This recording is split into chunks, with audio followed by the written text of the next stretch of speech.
প্রায় 1.5 ঘন্টা দাঁড়ায় আছি, কোনো প্রকার লঞ্চও নাই, কিছুও নাই।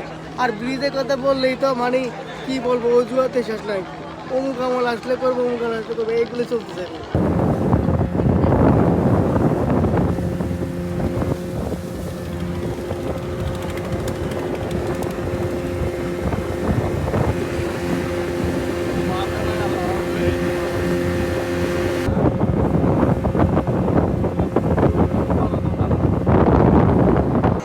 নমস্কার, সবাইকে স্বাগত জানাচ্ছি আপন ফ্যামিলি ব্লগে।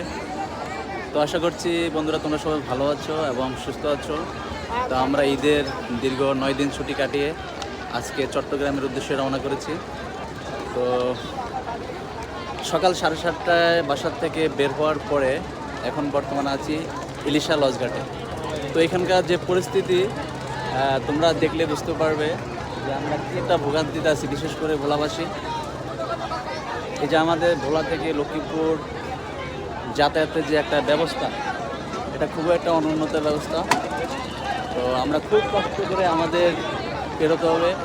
দেখো একটা লঞ্চ এসছে, ছোটো লঞ্চ, সেটা করে হাজার হাজার যাত্রী, যা যতটুকু ক্যাপাসিটি তার থেকে বেশি লোক নিয়ে চলে যাচ্ছে। তা আমরা এই ঝুঁকি নিয়ে আমরা যাইনি, আমরা এখন লঞ্চঘাটে অপেক্ষা করতেছি। আশা করছি এরপরে আরও 2টা বড় লঞ্চ আসার কথা, আসলে আমরা যাব। আর ঈদে বাড়ি আসাটা যে কত কষ্টের সেটা আসলে এখানে আমাদের যে মানুষজন দাঁড়িয়ে আছে তা দেখলে তোমরা বুঝতে পারবে। তো ঠিক আছে, তোমরা আমাদের ভিডিওটির সাথে থেকো। আর তোমাদের কাছে একটি ছোটো রিকোয়েস্ট, তোমরা যারা এখন আমার চ্যানেলটি সাবস্ক্রাইব করেন অবশ্যই সাবস্ক্রাইব করবে। আর যারাই তুমি সাবস্ক্রাইব করেছো সবাইকে অসংখ্য ধন্যবাদ।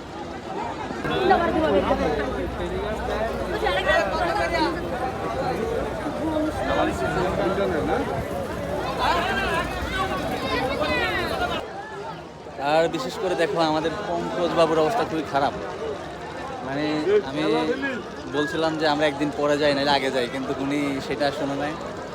তো পরিশেষে এই কষ্ট পোহাতে হচ্ছে আমাদেরকে। তো আপনি কিছু বলেন, কিছু বলবেন?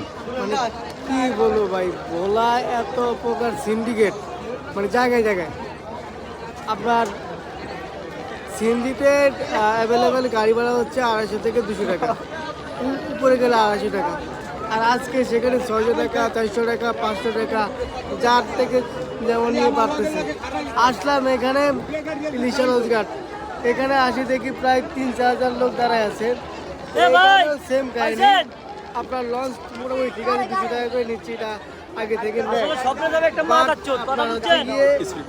স্ক্রিন বোর্ডে নিচ্ছে 1000 টাকা করে, জনপ্রতি 1000।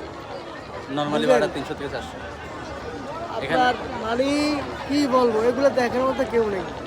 আমরা আমাদের দেশে বাস করি, যখন নির্বাচন আসে তখন মানি নেতা উমুক করবো সেমুক করবো, মানে নেতার বড় বড় কথার মতন বড় মতার আর কোনো কিছু বাকি রাখে না। মানে জনগণের সেজন্য কাজ করবে, কাজটা করলো গো ভাই। আর এতগুলো মানুষ আমার পিছিয়ে কম হলে 3 থেকে 4 হাজার মানুষ আমার পিছনে দাঁড়ায় আছি রৌদ্র। এখন বাজে কত, প্রায় 12টার কাছাকাছি, প্রায় 1.5 ঘন্টা দাঁড়ায় আছি, কোনো প্রকার লঞ্চও নাই, কিছুও নাই। আর ব্রিজের কথা বললেই তো মানে কি বলবো, অজুহাতে শেষ নাই। অমুক আমল আসলে করবো, অমুক আমল আসলে করবো, এইগুলো চলতেছে এখন। সব জায়গায় সিন্ডিকেট। ভোটের আগে মানে পারে না যে মানে উল্টে নিজের চুল দাড়ি পর্যন্ত কেটে দিবে, কিন্তু ভোটের পরে তাদের সেবার কোনো খবর নেই।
পরিশেষে স্পিড বোটে চলে আসলাম লক্ষ্মীপুর মজুচৌধুরী ঘাটে।